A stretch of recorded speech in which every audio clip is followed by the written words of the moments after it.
Hello everyone, আজ হচ্ছে বিশ্বকর্মা পুজো। প্রতিবারের মতনই মাই পুজোর জোগাড়গুলো করে, সেই জন্য সকালে উঠে মা পুজোর জোগাড় শুরু করে দিয়েছে। আর সেই ফাঁকে আমাদের যেখানে রান্না হয় মানে ছাদে, ভাবলাম তোমাদের সঙ্গে একটু শেয়ার করে নিই।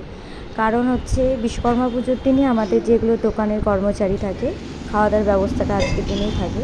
আর সেই ফাঁকে আমি আর রুষা, আমার ছেলে একটুখানি ফটো তুলে নিলাম, কারণ পরে আর সময় হবে কিনা। আর আমি লাল শাড়িটা এবার পুজোর জন্য আমি নিয়েছিলাম, কেমন লাগছে অবশ্যই তোমরা কমেন্ট করে জানিও। ঠাকুরমশাইও চলে এসেছে আর পুজোও শুরু হয়ে গেছে, জোগাড় যন্ত্রগুলো পারফেক্টলি ভালোভাবে হয়ে গেছে, পুজোতেও বসে পড়েছে। তো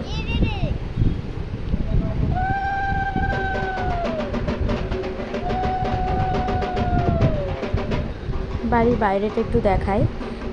উপরে প্লিজ জামা কাপড় মেলা আছে, তোমরা প্লিজ স্কিপ করে যাও জায়গাটা।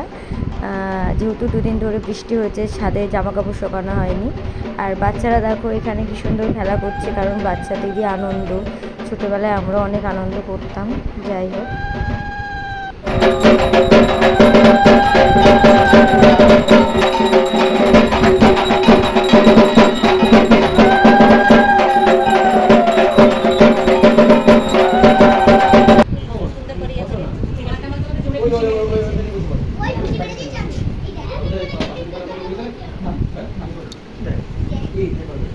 ও বাড়ি পুজো হয়ে গেছে এতক্ষণ।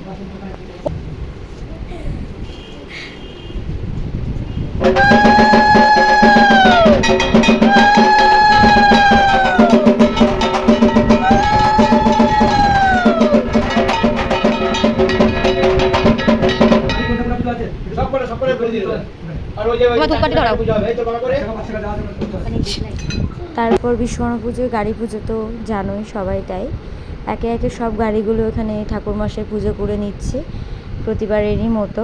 গত বছরও আমি ব্লগ দিয়েছিলাম, আমার ছেলে একটা ব্যাটারির একটা গাড়ি কিনেছিল, মানে ছোট যে বাচ্চাদের বাইকগুলো, সেটাও পুজো হয়েছিল। এবছর আর সেটার পুজো করা হয়নি। যাই হোক, গাড়িগুলো পুজো দেওয়া হচ্ছে। তারপর পুজো শেষ হয়ে গেছে, এখানেও প্রসাদটা সবাইকে দিতে হবে। আর বাড়ির থেকেও চলে এসেছে সবাই আমাদের বাড়ি থেকে। ব্লগটা কেমন লেগেছে অবশ্যই তোমরা কমেন্টের মাধ্যমে আমাকে জানাতে ভুলো না। Thank you for watching, tata.